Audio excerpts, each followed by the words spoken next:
Hello everyone and welcome back to another Dandy cast for a 1v1. This will be myself on JD against a man named For Darude, maybe a woman, I don't know, who is on House of Lancaster. And today, once again, I am joined by the almighty Penguin. He has left his gorgeous realm of the Antarctic and he has come to join me, a humble dragon, as a penguin. Would you like to introduce yourself a little bit? Thanks for Penguin? having me, Dandy. Yeah, absolutely. Sir Pengwin here. I'm a Twitch streamer, YouTuber, who's been a part of the Age of Empires community for a while now, and I think we're always growing. I think it's crazy how fast this game is growing all the time. I say fast. It's a very small game, but being a small game, we have a big community and a fun community. So anyway, Very active community. Oh, I'm happy to have you, man. Always a pleasure to have you here. And yeah, with what you're saying there, this game, despite the fact that it is a smaller game, RTSs have never been the most popular genre. Like, it does have a very good following, and the Age of Empires series as a whole has had a very loyal following probably since Age of Empires 2. Like, I gotta give credit where credit is due. People do not sit on Age of Empires once they really know the game. And it's amazing how kind of it sucks you in. Like, it is very different from most RTS games.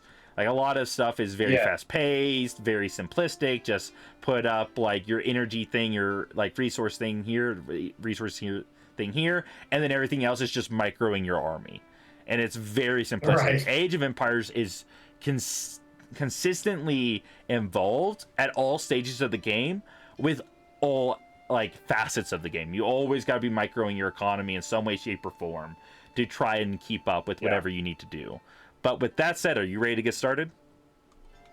I'm so ready. Let's do this. Yeah, to preempt you all, as if for those who are watching the video, now that the recording's been done and you see how long the game is, let me just tell you, I suffered. And I was mentioning this to Penguin a little bit. Let's look at our opponent's base here. Man, what does he have? A backline like gold and a backline stone and then another backline stone? Man, I wonder how this House of Lancaster player is going to play. And look at the corner. There's corner food, corner gold. So if they just a couple walls back there, the stones back there. This is a very wallable gorge base. The trees are in a really nice spot to wall the corners. You can just build that land castle and the manors on the front side of your base to protect your production and your wood line.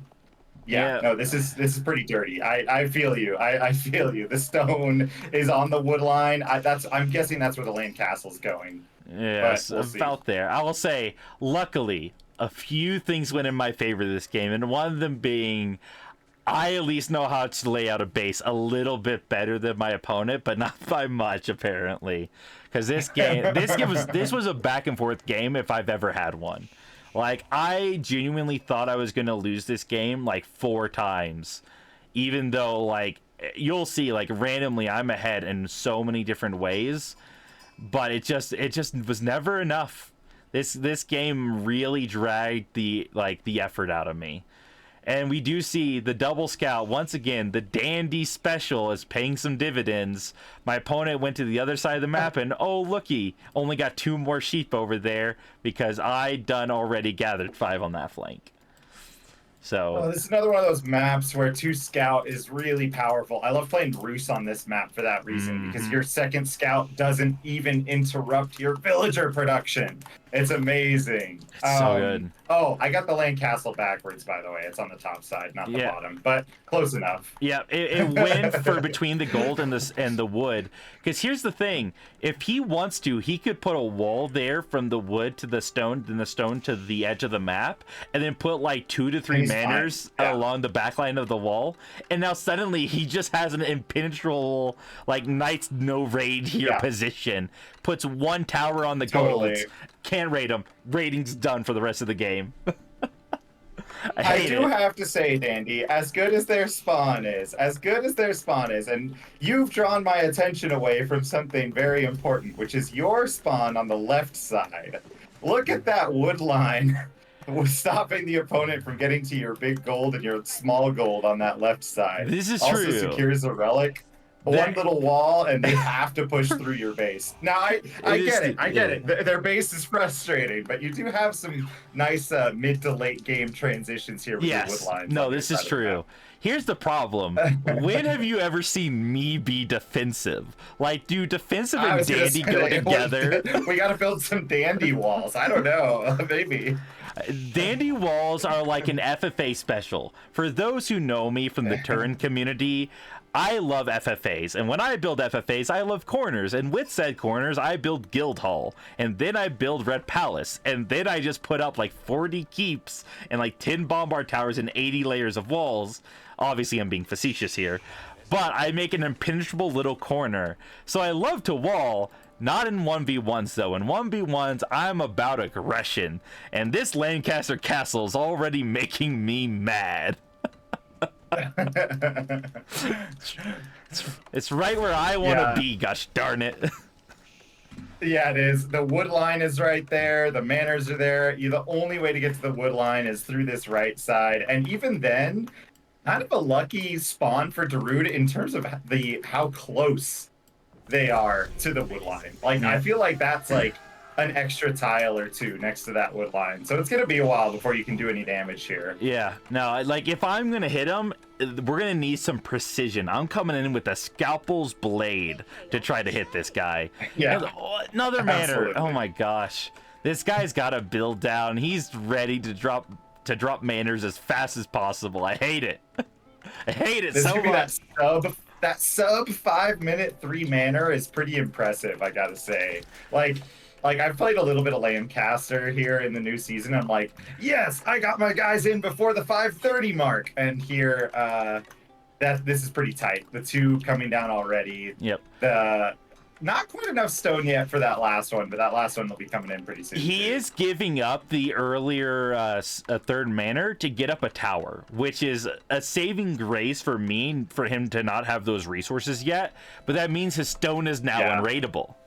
Like this guy. Yeah, now there's nowhere you can attack on this map because he's protected the stone. I was worried about his stone, but Darude did a good job here securing that side of the map. And that is a really well-placed tower for chat, by the way, or for viewers for chat. I stream more than I record videos here, but building that tower on the front side means you're going to see the knights earlier. You also have more control of that zone. Look at that tower. It completely covers that side of the map. Yep. Instead of being on the back side where you're not getting as much value from it. So this is a really well-placed tower, actually. And this guy's clearly used to being raided. He had an eye on that stone from the beginning, and as soon as I charged, he was in that dang thing. And so I already lost like 1/4 of that knight's HP, which is not good. Like not at all. And it's more manors. It's the 6 manor build. Oh no. Yeah. This guy is not gonna let me on his eco, and he's not gonna get punished for it, because how do you punish this like early? Like I'm not like certain like if I was English, for example, I could already have like a ram down and like 6 archers, and I could then just start like pumping the rams into the manors, defend the manors with the long range longbows, and get it. But instead, I'm gonna be cheeky here. I'm charging that gold. It's mine. It's mine. I'll get it.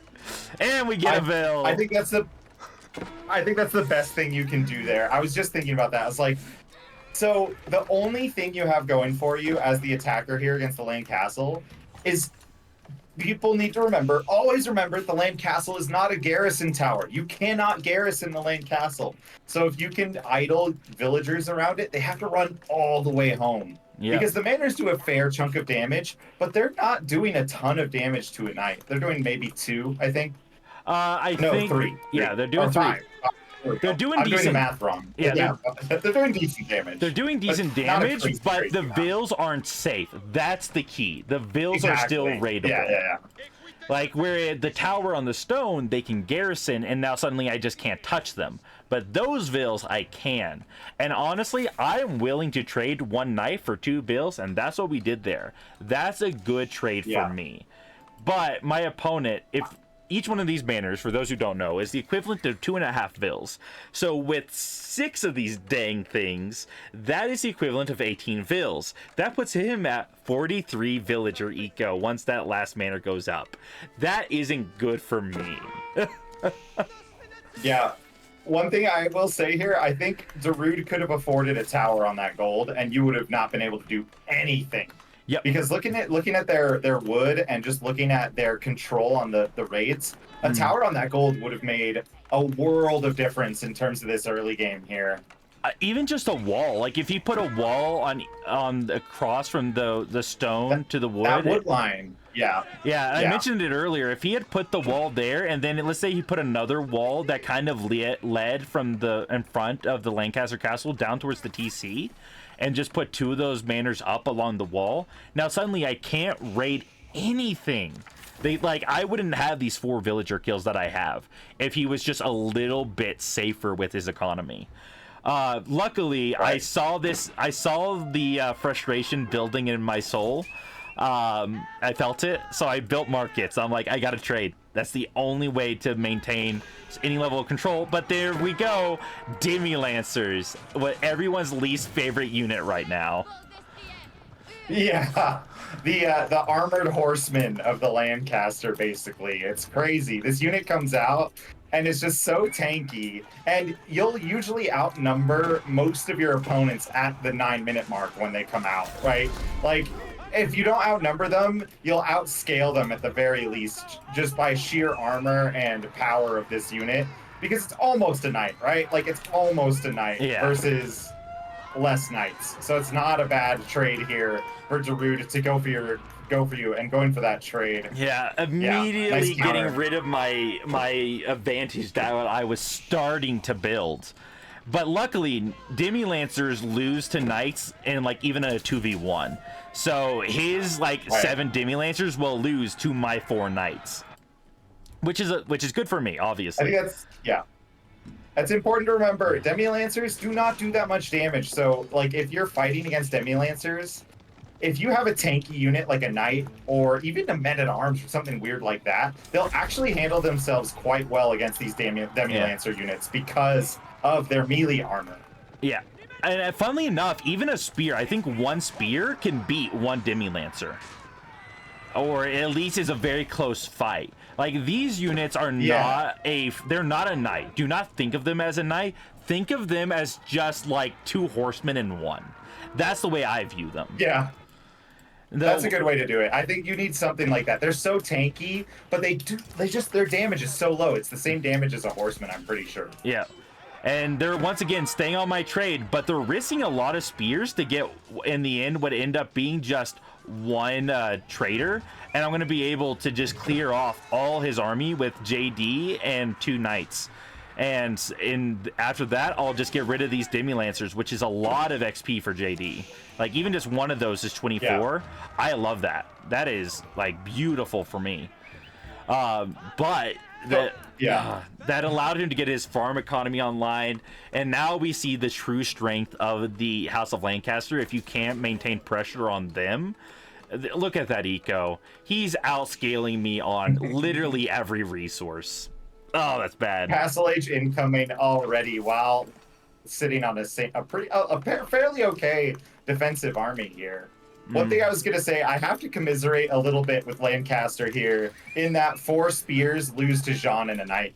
But that's Jeanne. That's the hero unit, right? But you're seeing that raid on your trade, and it can be so frustrating because they just gave away 32 XP to Jeanne diving your trade with those spearmen.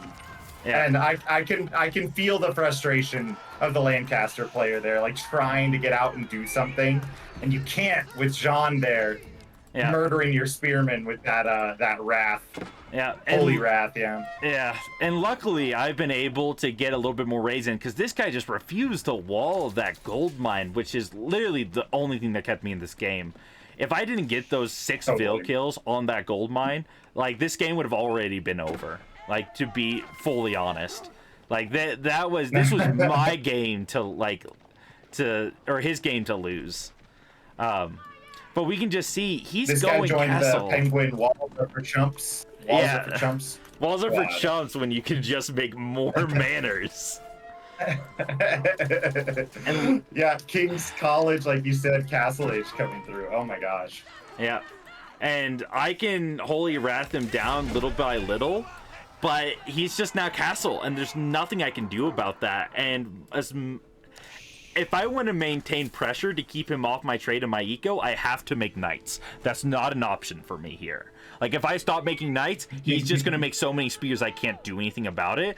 I need enough mass to make him scared to push into me. But that mass won't matter once these eco or military upgrades come in. Luckily, once again, raids on my opponent, I am doing everything I can to keep him at home. I don't want that mass coming for my base or my trade. I need to get castle. Like, that is no longer an option for me. It has to happen. So this pressure will stay on him. And now finally I'm going to... Oh, go ahead. I was going to say, Darude knows that, and I can see that with the timing here. Darude moving out for your trade once again, saying, if I can do anything, it'll be at least slow down the Jeanne eco, because their trading is the only thing keeping up with these manners. Yep. And we do see here, we're basically going to trade eco. He's going for my trade, I'm going for his vills. And right now, I'm leading the eco damage. I am up to 17. It's going to keep going because I'm going to die this TC. I'm going to do as much damage as I can here within a few seconds. We're up to 21 eco kills before I make that 22. We're going to keep going. I'm being ballsy here. 25, and I've only lost 7. Like, the damage is in my favor. I'm going to pull back with 26 eco kills on my opponent. I lose half my military to do it, and my opponent doesn't lose anything. And this is, for those who watched the last video, this is where I tell you, if you lose military, suddenly your opponent can just push you instead, and my opponent has more than double mine. This is bad.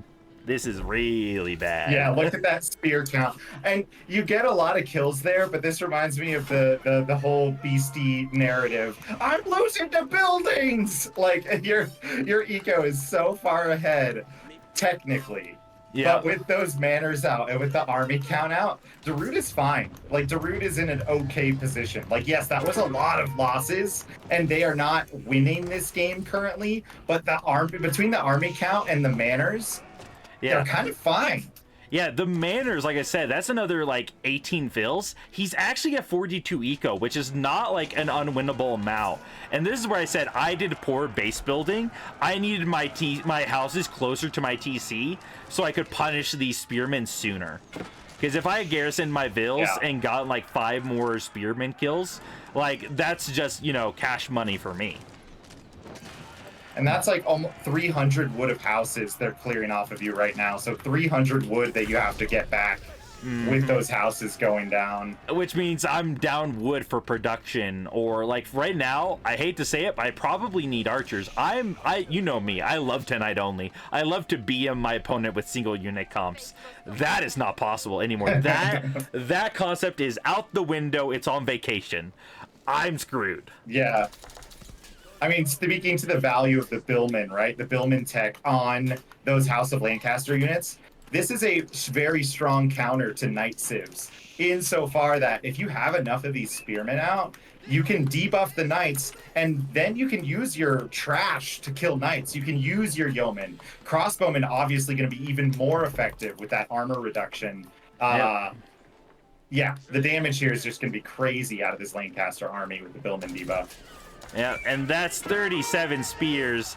I realize it too late, and I start to take damage I should not take. And I'm like, oh crap, I gotta get out of here. I'm down 5 knights already. We're booking it. We're out of here, my guys. And don't lose too much now. Yeah, and I even sacrificed Jeanne because I'm like, I gotta get my knights out of here. I need to try to save these few traders. I gotta get these vills out of the way. Like, I'm on damage control right now. When I said, like, in the previous video, 15 minutes to 20 minutes, it's all about that military power, that military numbers, or those military numbers. This is what I mean. Despite my eco being double my opponent, it does not matter because his military stretches mine so heavily, it's not even funny. Like, I'm gonna go, like, try to get this boar. I'm gonna try to keep him off my eco just long enough for me to, like, reset some stuff. And then I gotta pull back again. Like, I have to sacrifice units there just to protect myself and get myself time, which is not what I want to do. Yeah. I can really appreciate Darude's desire to kill your knights here. I think this is like, yes, you're against the Jeanne player. You're like, I need to kill knights. That's where I get my value. And yeah, you do get so much value killing knights. But I have to say, Darude doing the same mistake I see players do at every level of play, which is we are not looking for where the hell you're getting food from. Pardon my invocation there, but like there's no food in your base, and Darude knows that because they've been fully around your base. Yeah. Where is Dandy getting food right now? And they're not looking for it. But there you are on the boar, on the back, getting 8,000 more food out of all these deer, out of the boar, and making more knights with it. Yep. Like, when I said this game was back and forth, this is what I meant. Like, by all estimations, I have lost. My opponent should literally just be spamming yeomen and flooding each side of my base, or maybe hobblars. Just like flooding my base, surrounding me with units, hitting my eco from every direction, and this game would be over. Instead, he's just trying to like eco up here, remass with spears and archers, and just building at home. And this is what I like to call knight PTSD. He is probably so scared of being re-rated again that he's like, no. I gotta keep some at home. I gotta keep some at home. It's almost like he forgot about his reinforcements because he has a full army's worth of reinforcements just sitting under the berries back in base. That wall is up now. This base is untouchable. But that army is just sitting at home, and that army should be on your gold. It should be on your food. And yeah, this is one of those things. Like I said, players at every single level. This is a very good player. All things like he's reached Conk 2 before. This is a very good player. Yeah, and we're not seeing the whole map being used. Yeah, like because it goes to show you. A lot of people, even at the higher levels, like I play against Conk 2s and 3s on the routine because my elo is like 1550, so I'm going against opponents that have also reached the Conk 2 level. This guy I think dropped down to diamond because of me, but like as a whole, like this is like a game where he should win. He has map control, and it took him so long to react and make good decisions because he was probably scared. Like genuinely, I don't say that to be mean to him, like genuinely he's probably like, holy crap, this guy like deleted half my eco. I don't know when he's gonna get back on me. That night PTSD is strong, and you see him like so scared of me coming up the middle that he's leaving half his army there, when in reality he should be coming for my vills. And the stealth force, he doesn't have a scout. He didn't have a scout. Stealth force, thank you. Oh my gosh, you're gonna lose way less than you should have there. Those should have been like spread formation, blocking your bills, and now you end up only losing 4 or 5. I think 5 6. bills. Yeah, like 5 or 6. And now suddenly my knights are now castle knights. I have castle archers. I have castle JD or third stage JD, and half his army is on the other side of the map, trying to flank the other side of my base while he just throws away half his army. Like, suddenly I'm back in the game. I am back, baby. Should have been a loss. Yeah, that's rough. Should have been a loss. You know, I just played a game sort of like this one, but looking at the game from Darude's standpoint, I was Delhi against Japan. Japan has a safe base, hard to raid, but you should be able to raid them at like the 15-minute mark because they have to move out a little bit for berries and food and things like that. Yep. And I gave away a big part of my Castle Age army trying to raid villagers, only to get absolutely swarmed by Onabugeisha afterwards. And it was like exactly this. I'm in Darude's shoes right now going, oh my gosh, we were 1-1. We were tied up, like we were in a good position. Now I have to fall back. And yeah, Darude on the way home. Yeah. And it's funny because you saw that Southern Army literally just walk by the skin of like his teeth, just miss my gold vills and then my boar vills. Could have taken me back out of the game. If I lost those like 12, 17 vills, his eco's now better than mine. And it's literally just him not just going a little bit more south. GG, game's over. And really though. Oh my gosh. And I abandoned the north besides my trade, or the north end of my base basically, besides a few Berryvilles and a couple traders. And now I'm heading to his base with knights, once again forcing my opponent to like react. And now the archers are towers, there. It's only 2 towers. It's only 2 towers. Gosh. Oh, my opponent A-moved, but I caught the corner of his military, so only like 20 vills actually fought me, letting me get a ton of military kills for free. And now suddenly I can idle out his golds and then force his military back. And for those who don't know, spearmen don't kill archers like at all. So if they don't have any horsemen or mass archers of their own, you can actually body block for your knights with the archers. But I will make a desperation play here. I'm sacrificing my men-at-arms to allow my archers and my knights to escape into the choke point, and we see that Rohirrim is arriving, and we're gonna flank this Mo. We are coming in and fighting on my terms now. Once again, getting outflanked by the French horde. Theoden stands alone? I don't think so. He's not alone. Something like that, you know? Yeah. Here we go. And suddenly, he's fight, and this is something I teach people all the time. If you have mass archers and your opponents have mass spears and mass men-at-arms, like if you have mass range versus mass melee, fight in chokes like this. Suddenly, an army with double my size, their numbers meant for nothing. They could not take me on, and suddenly that is my win. Our ecos are now tied. Our militaries are now tied. From the grasp and the bare minimum of like power, I've managed to crawl back up to equal standing with my opponent. Yeah, that was really good micro, Dandy. Like I've seen your games, and you're like, you obviously talk about how micro is not your strong point, but your micro right there was really clean. Yeah. Like you said, using the choke points, using the archers to body block. You pulled your knights back at just the right time to dive that. Mm-hmm. Like that was a nice clean defense right there. And I have to say, those choke points, as you were saying, make such a big difference in games, because like I think everybody's been there, especially as a team gamer. I don't know what it is about my face, but everybody wants to 2v1 me in team. It doesn't matter how many players there are.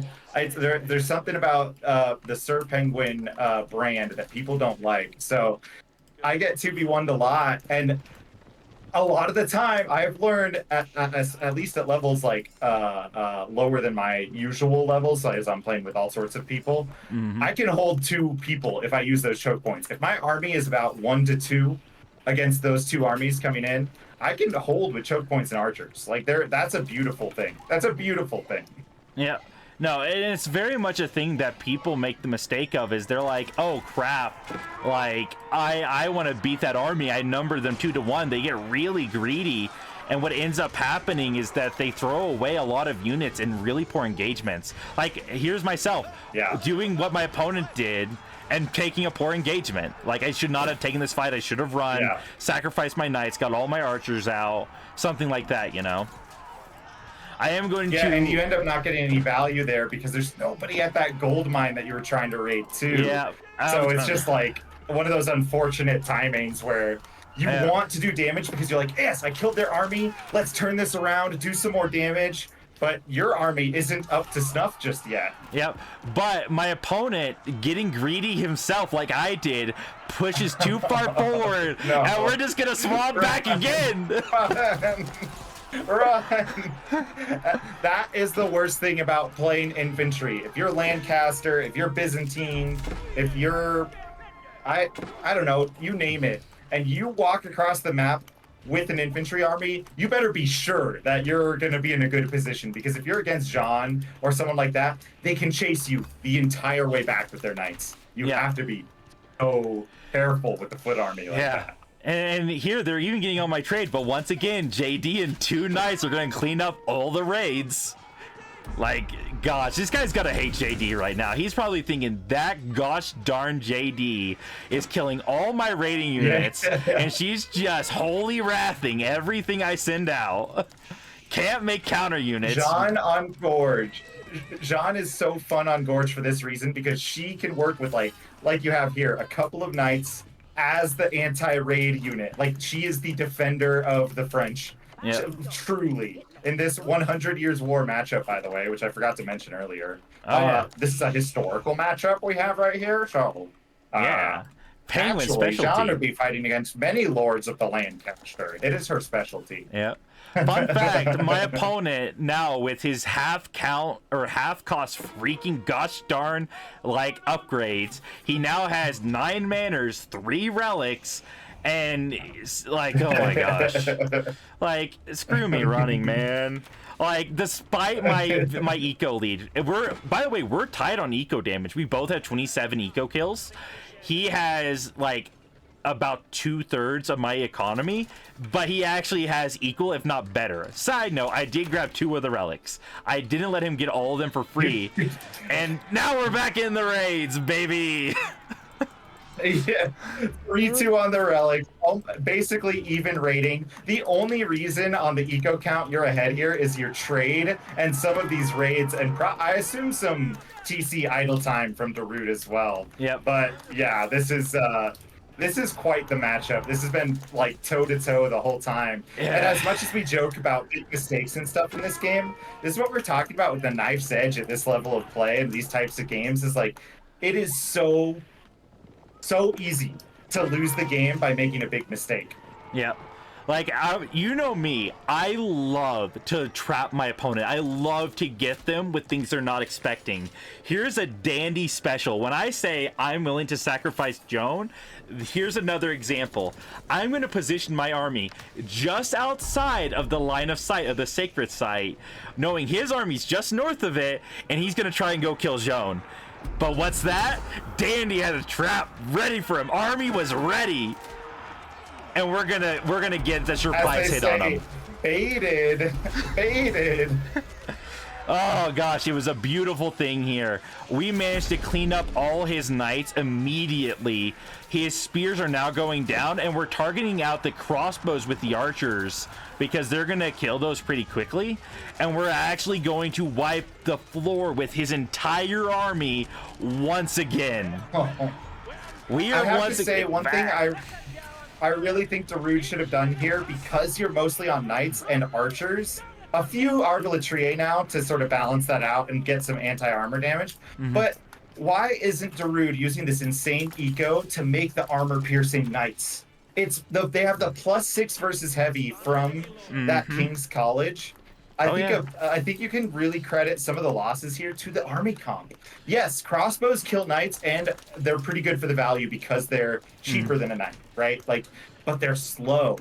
And your knights as Lancaster can beat French knights, even with and you're on college. You're not on college. You're on institute, but you don't have royal bloodlines yet. Not yet. And like those knights could have torn you up if they had gone more knights before that engagement, and they had the choice to. Look at the gold. Look at the gold. They could have. I'm sorry. That's my frustration. I think people forget when they're Lancaster. They forget when there's certain civs. You can make other units. Dandy. You can make other units, not. No, I'm making knights. Gosh darn it! I don't care if they're making counter units. I'm making knights. It's gonna happen, brother. And yes, his knights, in fact, have 26 damage with the +6 versus heavy, which beats my 24 with no military upgrades. I don't even, like you said, I don't even have my upgrade yet. So I am literally, if he went mass knights, game over. Right now, I'm gonna say this: he should have traded. Imagine if he was trading to his market right now. He has so much wood and gold. He could catch up economically with me right now and get the advantage and win the game. But he's not going to, because he's greedy. And I'm going to take full advantage of that. Oh, and that... Oh, nice that's clean up on the Bills. That stink shot. Oh, it hurt. It hurt. My army just goes down. Mangonel down. I was confident there. I'm like, oh yeah, I beat his army. I'm gonna go into his base. I'm gonna do some eco damage. Nope. Wipe the floor with me. Full retreat from the Dandy army. Full retreat. Wow. Yeah, that's rough. This is one of those things that people, I think, will forget in Age of Empires 4, is the comeback is all dependent on your macro. Your comeback is never really fully dependent. Like, you can do cool plays to fix this, but the reason both of you guys are still in this game is that eco. Look at the income both of you are boasting right now. Yep. That is what's making the difference in this game. Yep. Every time one of us wins an engagement and pushes in, we both have the eco and the macro and the micro to just reset our economies, which is allowing us to just both stay in the game. And now, once again, I'm out of military once again. Retreat. All those mango shots too, but still couldn't quite get it. No.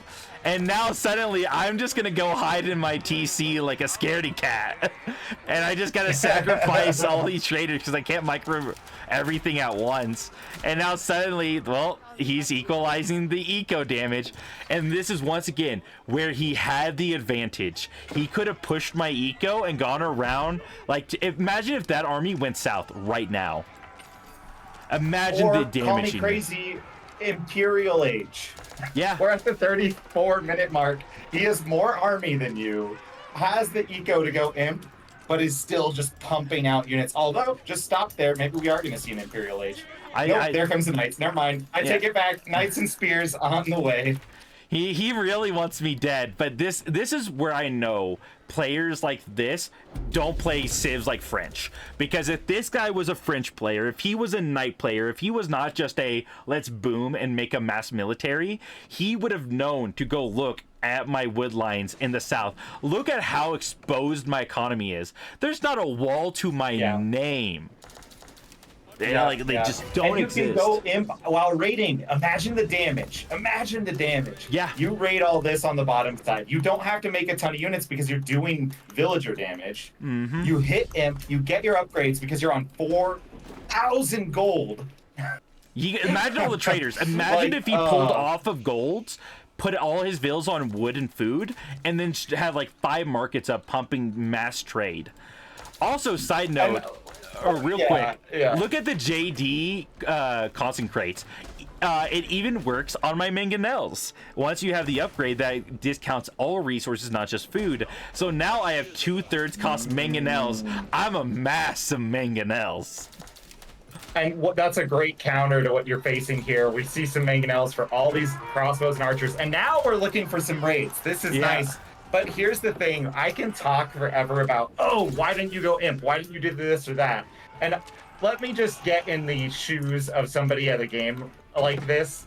It's hard. You don't know that you're at the 35-minute mark when you're playing in a game like this. At this point in the game, you are just desperately trying to be and stay ahead.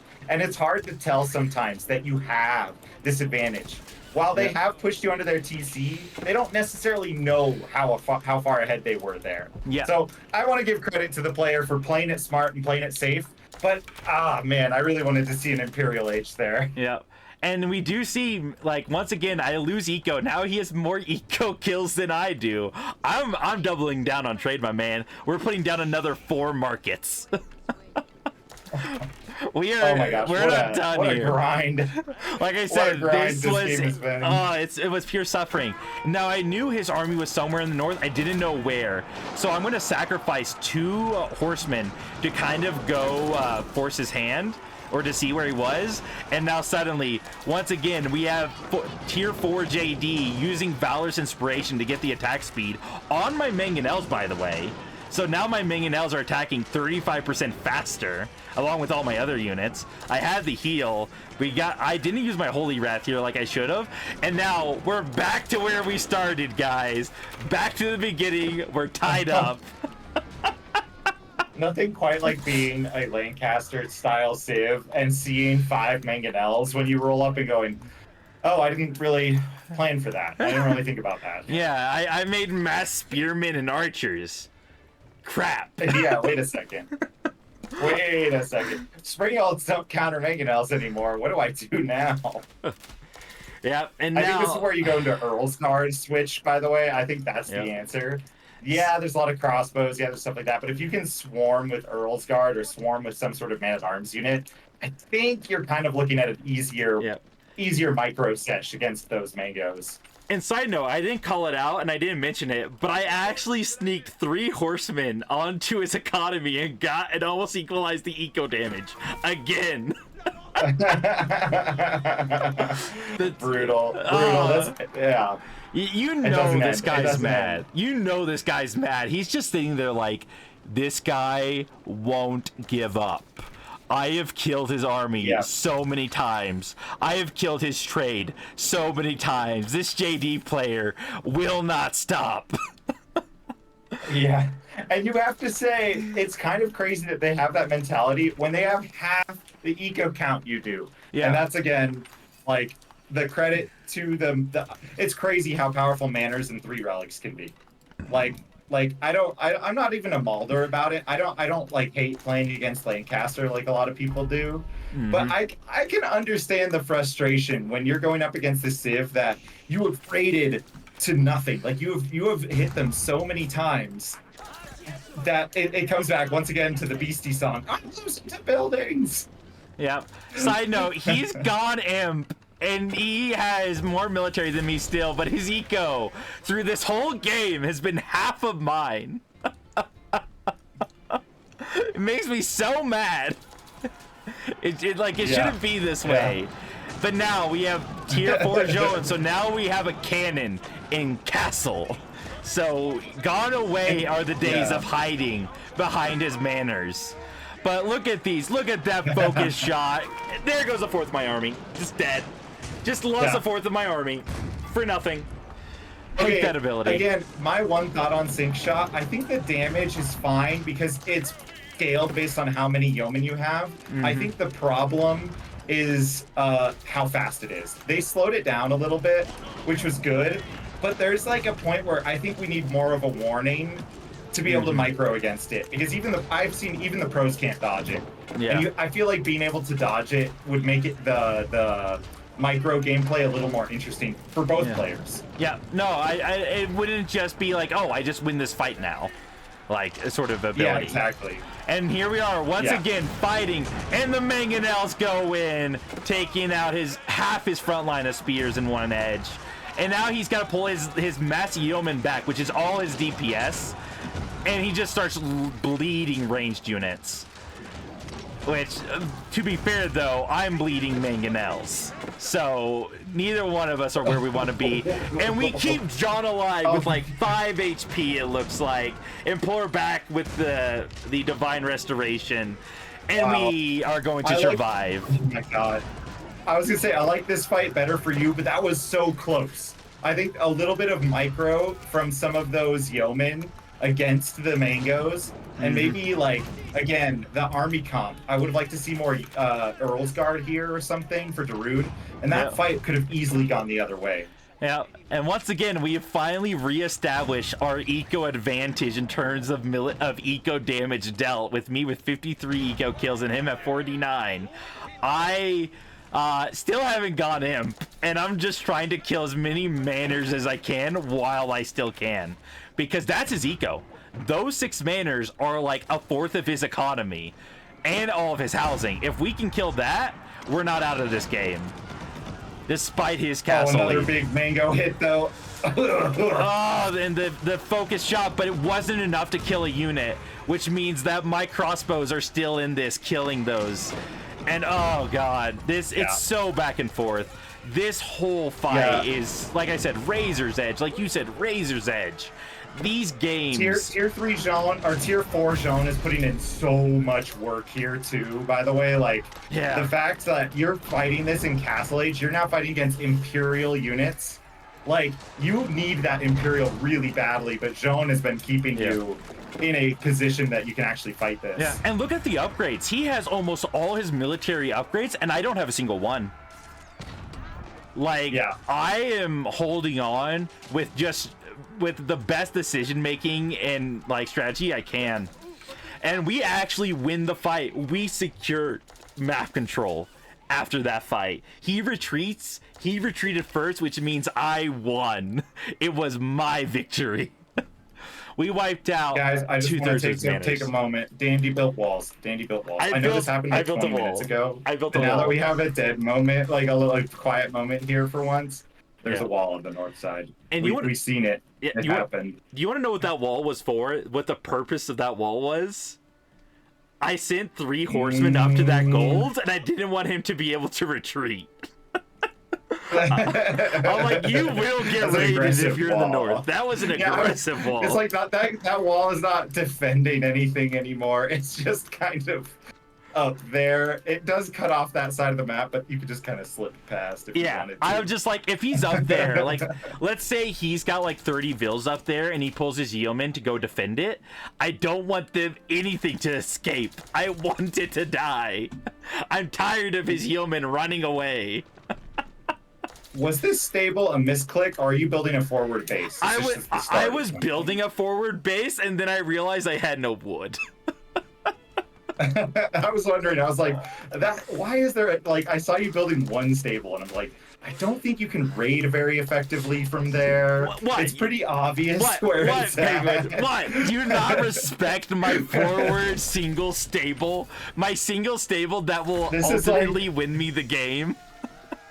Oh, this stable, chat, don't forget, or viewers, oh my god, again, the streamer voice coming through. Viewers, forward stable, that'll win you the game. One singular.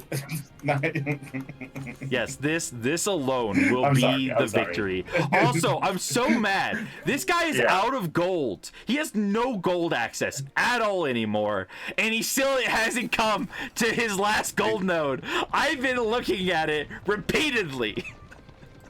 The man won't let me raid him. The funny thing is he can afford Scoodage and he doesn't have it. He could also get trade. Like that gold could be even more crazy for him. Like the gold could be even more crazy already. I honestly think my opponent is just worn down. I think he's mentally defeated. Like look at his production. He's given up production. Like he could be massing way more units. He could have made a new TC, or like he could have done any number of things with his eco. I think the longer this game went on, the more I've just worn him down through pure attrition, because this was his game to win. He should have won. There's no stone left. He does in the north. In the north, where he refuses to go. Stone. Oh my gosh. The wall stone. I was like, I want him. You destroyed those manors. You've never replaced them. Yeah, like I said, I wanted him to go to the north. Like, it made me so mad. The wear and tear is rough because the farms are up there, and that farm transition was slow. The food, you can see, has hurt really bad for Darude, and this is a pretty food-heavy army. Spear, knight, a few crossbowmen and yeomen, but for the most part, it's going to be really food-heavy units. Yep. And we're actually going to see here, I have finally, through all this attrition, I have finally broken Lancaster Castle. The north is mine. I have taken Castle walls. Oh, I finally made a wall on my trade. I'm like, just in case he felt like being cheeky, I have a little bit of a wall. Just a little bit of a defensive wall. Finally. And there, we have broken him. Yeah, that's game over for sure. Yeah. Oh my gosh. When I told you that game was suffering, do you understand my pain? Lancaster just wouldn't die. Absolutely. To be fair, we were both cockroaches. Both of us were cockroaches that game. Neither one of us wanted to quit, no matter how far behind we got. That whole game was just us like punching each other and just taking turns to see who fell first. Like that's all that was. It was like, oh, what was the kill count that game? What was the final tally on death? Because that was pretty brutal. Yeah, let me go to the Oh my timeline. God. Let's Yeah. go to statistics. Military. You guys almost traded evenly too. Oh Yeah. my God. No, that game was literally just each one of us throwing a punch at the other in the chin and just seeing who fell first. I won that last engagement. My opponent didn't have infinite gold because he didn't get his trade up or his House of his manor upgrade. So legitimately, it was just both of us going neck and neck. Our economies, our food is almost the same. Our gold slash wood totals were very similar. Like I'm ahead maybe Right. 20k resources, maybe there. I think that is about where I was. So I had a slight eco advantage.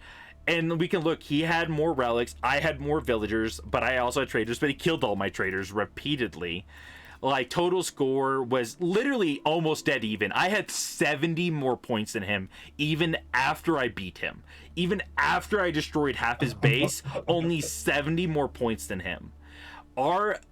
Everything that game was so close. That was probably one of the most close games I've ever had. By far, like that. Yeah. Go ahead. You could say what you want about Lancaster and Jeanne in that game. Like whoever's watching this, like you can complain and moan about whatever. But like we keep talking about the knife's edge. When you're playing at this level, you have that Conk 1, Conk 2, like 1500 elo level. The games get down to 1 unit sometimes, or like just having the right comp or the right raid at the right time. It doesn't necessarily look like that when you watch the game, but the more you sort of figure it out and the more you like learn about it, you start to see those little intricacies in a game and you go, oh, wait a second. Like, yes, it looks like they're just bashing their heads against each other. And to some extent, that's what that game was. Yeah. But they're doing that because they know they have an edge. Like, each of these players have an edge and they're trying to take advantage of it. And neither of them can quite teeter over that peak, get that peak and use it. And only at the end with that Imperial timing, do you actually see Darude kind of just worn out. Yeah, and honestly, when you're at the games that are over half an hour, stamina is a thing. People don't understand this who don't play lots of games, or they've only done like a couple games here and there. They just do bots, maybe, and maybe you do. I'm not like here to downplay anyone or anything, but genuinely, there comes a point where you're just mentally exhausted. And mistakes become more and more common. You forget to build trade. You forget to go get stone. You forget to make enough military. Because you become sluggish. You're like, that game, like, my hand was on fire. Like, for those who don't know, I have hand issues. I was a mortician for about 6 years. And the years of that work actually effed up my hands. So when I play, I literally don't move my hands or wrist the whole game, besides just clicking my 2 fingers down to click the buttons, or any of my fingers down. Like, there's literally up and down motion. That's it. All my mouse movement is like my elbow and my shoulder. Like, I try not to use my wrist or my fingers as much as I can. I try not to move. And that game had my arms on fire, my hands on fire. That was like, I literally say the comparison of just punching each other until one of us is knocked out. That is what it felt like. Mentally, and like to my hands, that is what I felt like. It's like one of those things, like, I understand why people don't like RTS to some degree. It's like, people will come into RTS and be like, oh my gosh, why would I want to feel that stressed for an hour, right? Like, for 45 minutes. But like, if you want to play RTS and like you have fun with the game and you're desperate to get better, one of the things you can do to get better is actually, like, it's really silly, but it's holistic. It's like, work on your breathing. Like, if you remember to breathe while you're partway through that game, you'll have more oxygen in your brain, which means you can make better decisions. And ultimately, like, that's part of the stamina. Like, that's part of being worn down. Yeah. I've been in an hour and a half game where I realize I haven't been breathing for the last minute, right? And you go, oh my gosh, wow, no wonder I wasn't doing anything. I wasn't breathing. It's important to, like, your body has these functions that you forget about because you're so locked into the game. And it's like, sometimes if you remember those things, it actually will make you a better player. So it'll just make you better at everything. But That's true. That's another holistic Sir Pengwin take. Take care of yourself, and you'll be better at Age of Empires. What can I say? No, there's a lot of truth to that. And there's another big thing that a lot of people forget about, and that there is a reward from these games. Nothing will make you feel more accomplished than these 45-minute, hour and a half. I've had games go on for nearly 2 hours of just back and forth grinding, where both people are just trying to not make one more mistake. And when you finally win those games, there is a sense of accomplishment like nothing else. Like, you might as well be like an abandoned child whose father finally came back and said, I loved you. Like, Jesus Christ, it is like, it's super rewarding. And sorry if anyone gets offended by the joke, by the way, but genuinely, it's an amazing feeling to go through all of that and then win. Like, the endorphins just rush to through your head, through your system. Like, it's amazing. Make sure you have a good internet connection. Oh yeah. I've been there where I was playing like an hour-long game. So I'm not 100% sure about this, but I'm pretty sure it was Deep Shine a while ago. Deep Shine's like Comp 3 now, but this was before that for the TTs. But I was playing against her in a match. It was Abbasid England, so it's one of those grinds, you know, like just bashing against each other. Yeah. We were at like the 50-minute mark, and I had finally turned the tide out of my base by using Abbasid Trade, and like started moving and walking across the map. And we both disconnected. So there was a no result. And I can only imagine that, I assume, again, I don't know exactly who it was, but whoever my opponent was, they had to have been just as disappointed as me, because it was a no result. Yeah, those are the worst. That hurt worse than losing. Because I felt like I was turning that game around. Yeah, no, and nothing feels worse than finally starting to feel like you're winning and then just DC. Like, it's the worst feeling. Yeah. Or like, heck, even when you feel like you just need to use the restroom, or you're getting like, you need to drink some water, and you're just like, but I can't get up, I can't move. If I stop looking for a second, I die. Like, it is so frustrating, those situations, and there's not much you can do about it besides just try to tough it out. But I'll say this: we've gone on long enough. Speaking of stamina, we've gone long enough with this video. It has been nearly an hour, Penguin. That was crazy. Wow. Thank you for joining me. Thank you, viewers, for watching, and hopefully we'll see you in the next video. Y'all take care.